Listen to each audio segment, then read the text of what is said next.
Bonjour.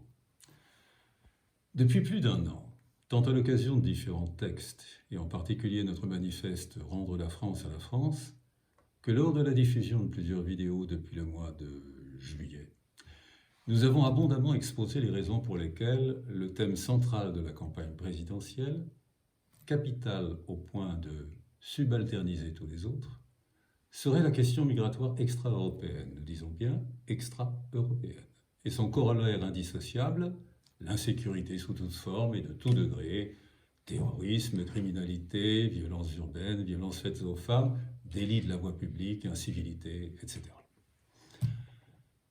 Il n'y a dans notre propos aucune volonté d'être de principe hostile ou agressif à l'égard de quelque communauté que ce soit.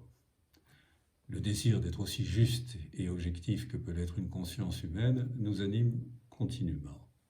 Mais les faits, rien que les faits, débarrassés de la gangue de tout jugement de valeur, s'imposent à nous tous inexorablement.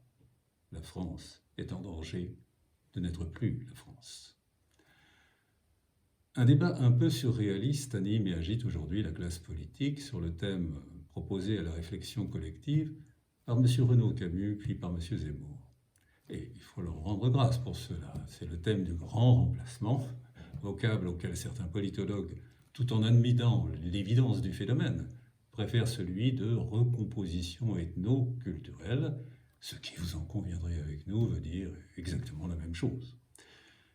Pour achever, en tout cas nous l'espérons, d'emporter aussi objectivement que possible les convictions encore hésitantes, prenons le temps de refaire très brièvement un peu de l'histoire des principales récentes migrations en France.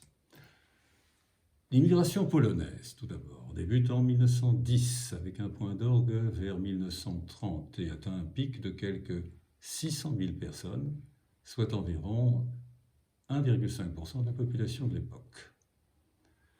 L'immigration italienne, quant à elle, n'a jamais dépassé 500 000 personnes, même dans ses plus hauts, vers 1935, soit 1% de la population totale.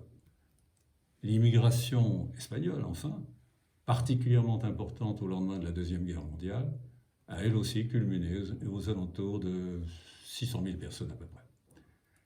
Ces trois immigrations contemporaines présentaient en outre de nombreux facteurs communs. Elles étaient essentiellement provoquées par des causes économiques, par exemple la surpopulation rurale en Pologne, ou des causes politiques, la fuite des juifs polonais déjà persécutés dans les années 30, l'émergence du fascisme mussolinien en 1935, le refus de la dictature franquiste en 1945. Elles concernaient des populations compatibles en termes d'accueil, et le cas échéant d'assimilation ultérieure, c'est-à-dire européens, race blanche, religion chrétienne, fondements culturels proches, sinon identiques. Dans une grande majorité, ça on le sait moins, ces immigrés pensaient et espéraient que leur expatriement pouvait n'être que temporaire et avaient le projet de regagner leur pays dès que les circonstances, au sens large, le leur permettraient. Ce qu'ils firent effectivement en grand nombre. Conséquence. Seuls entreprirent alors un vrai chemin d'assimilation, volontaire et fervent, ceux qui, sans pour autant être oublieux de leur patrie natale, prirent décision de s'installer définitivement sur la terre de France. Les descendants de ces immigrés-là sont aujourd'hui des Français, qui ne se distinguent en rien des Français dits de souche, si ce n'est parfois, pas toujours, par la sonorité de leur patronyme, mais jamais de leur prénom. Radicalement différente est l'immigration extra-européenne, pour son essentiel maghrébine et africaine, qui, par sa culture, son large défaut d'assimilation et aussi un effet de masse critique, pose crûment le thème du grand remplacement ou de la recomposition ethno-culturelle. Là encore, de façon paisible, loyale et factuelle, essayons d'en juger ensemble. La population de confession musulmane résidant en France, issue de migration ininterrompue depuis 1962, vient officiellement, c'est l'INSEE qui le dit, de franchir le seuil de 10% de la population nationale totale, soit 7 millions de personnes, outre peut-être 1 million de clandestins. Les troubles à l'ordre public qu'on évoquait au tout début de notre conversation et la fracture sociale grandissante qui en résulte, sans à ce jour bien sûr parler de guerre civile, ont pour cause principale, peut-être même unique, cette immigration musulmane invasive, incontrôlée, surnuméraire, en partie inassimilable, car n'ayant aucune volonté de l'être, comme nous l'exposons en détail dans notre manifeste Rendre la France à la France et notre vidéo numéro 1. Le seuil de tolérance, ou si le mot heurte moins, le seuil d'acceptabilité de la nation par référence à une capacité et une volonté d'assimilation, n'est pas discrètement enfoncé, il est atomisé avec le cortège de désordres quotidiens qui en résulte. Et ce mouvement expansionniste, nullement contrarié et encore moins combattu par nos gouvernements successifs, ne va que s'amplifier sous l'effet du solde naturel, c'est-à-dire l'écart annuel entre les naissances et les décès, pratiquement étal pour la population française non musulmane et exponentiellement haussier pour la population musulmane. Arrêtons-nous un instant sur le délicat sujet des naissances. Presque un enfant sur deux qui naît aujourd'hui sur le sol français est un enfant d'immigrés maghrébins, turcs ou africains. Là où le taux de fécondité de la jeune femme française, appelons-la par commodité native, est de 1,77 enfants, celui de la jeune femme africaine subsaharienne est de 2,90 enfants, et celui de la jeune femme maghrébine ou turque de 3,5, le double de la jeune femme native. Et année après année, cet écart déjà béant ne pourra que se creuser, puisque les jeunes femmes françaises natives souhaitent de moins en moins d'enfants, voire pas du tout, alors que les jeunes femmes musulmanes n'ont sur le sujet d'autre avis que celui de leur mari. Ce qui pourrait mécaniquement porter la part relative de la population musulmane dans la population nationale totale aux alentours de 20% à l'horizon 2040. Cet irrésistible mouvement ethnique peut-il être regardé comme autre chose que les prémices d'un grand remplacement? Et ne contient-il pas en germe des risques majeurs de communautarisme renforcé, d'effacement culturel, de perte d'identité et même de belligérance potentielle? Qu'il est proche pourtant le temps où nos castes gouvernantes, par aveuglement idéologique ou par laisser-faire, osaient dire d'une immigration extra-européenne qu'ils ne contrôlaient pas, qu'elle était, nous citons, une chance pour la France. Comment peut-on à ce point se fourvoyer? D'aucuns qui ont erratiquement conduit les affaires de notre pays auront dans les temps futurs à comparaître devant le symbolique mais impitoyable tribunal de l'histoire, dont le jugement virtuel et silencieux sera à la mesure des fautes commises, c'est-à-dire accablant. Mais à cet instant, l'absolue priorité est ailleurs.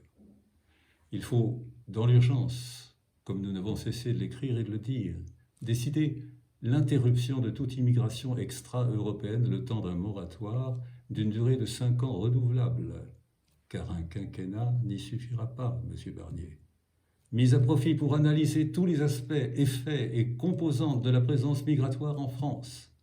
Tâche pharaonique et multithématique, et puis mettre en œuvre les modalités d'un traitement juste, humain et ferme des anomalies, périls et dysfonctionnements qui ne manqueront pas d'être constatés. On en connaît d'ailleurs déjà une bonne part.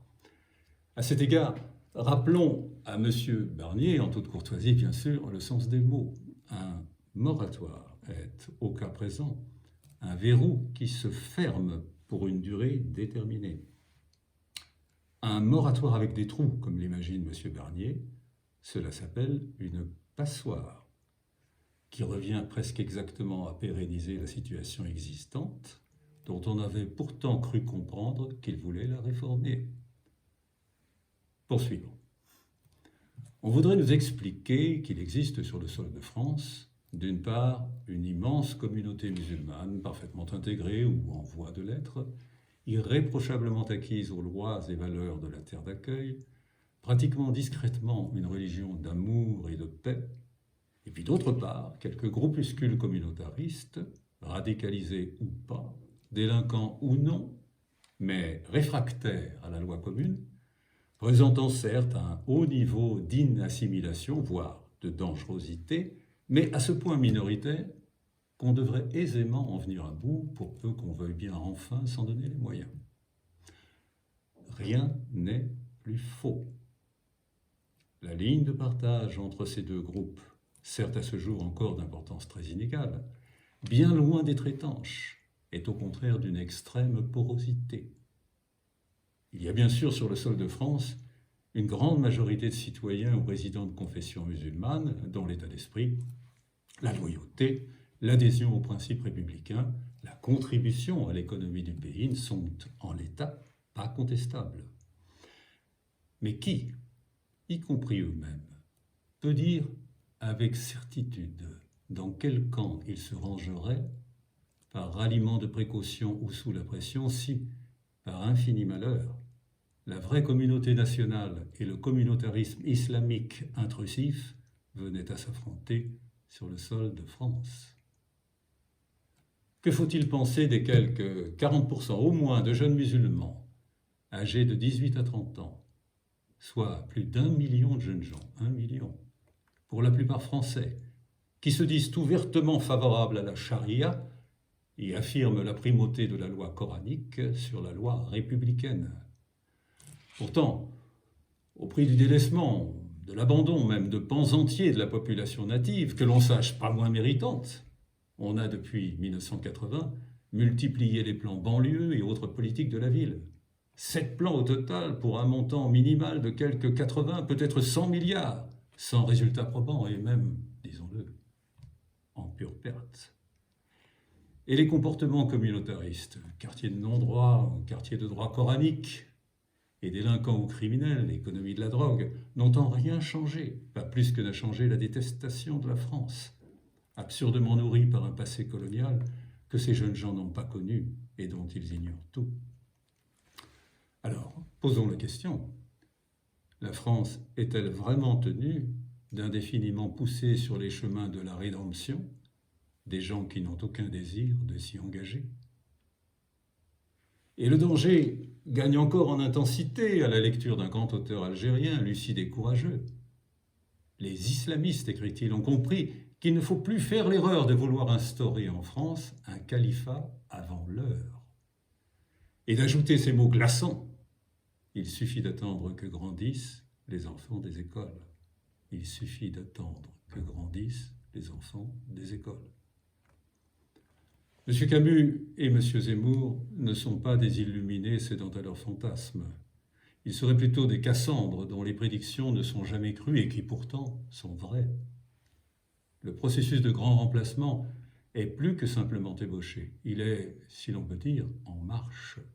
Et notre président idéologue assiste, placide, indifférent, complice peut-être, à son instillation permanente et rampante. Tôt ou tard, il faut que les idées finissent par malmener les idéologies. Voici venu le temps des idées, des vraies idées, des idées de courage, de fermeté et de rupture, le temps des projets qui rompent avec le venin du politiquement correct, le temps d'une vraie vision d'avenir et de renouveau pour la France. Voilà qui nous ramène irrésistiblement à l'après-campagne présidentielle désormais engagée. Pour des raisons déjà largement exposées, nos vidéos 3 et 4, il est d'importance cardinale de faire écran infranchissable à la réélection de M. Macron. Nous y reviendrons. Madame Le Pen, nous nous en sommes déjà expliqués, ne saurait être une solution alternative satisfaisante. Outre les Républicains, reste donc M. Zemmour, qui, incompréhensiblement, multiplie à l'encontre de ses intérêts apparents déclarations et polémiques aussi discutables qu'inopportunes. Voilà qui renforce nos interrogations, nos doutes sur l'exacte nature de ses intentions. Prend-il conscience de l'immensité de la tâche s'il advenait qu'il fût élu? S'avoue-t-il à lui-même en secret qu'il n'est pas calibré pour la fonction? En un mot, va-t-il vraiment être candidat? Tout le monde ne peut pas être un homme d'État, dit à juste titre M. Sarkozy, qui s'y a lui-même longtemps essayé, en vain. En tout cas, pour l'heure, M. Zemmour, qui n'est donc pas un homme d'État, ni d'ailleurs un candidat certain, est bien un postulant crédible au deuxième tour de l'élection présidentielle, si l'on en croit les différents sondages. Et les Républicains dans tout ça. Un premier débat s'est tenu le 8 novembre, peu de relief, et même un léger ennui. Si le souci compulsif d'afficher une indéfectible unité doit à ce point anesthésier les échanges, il faut dans l'urgence changer règles et comportements.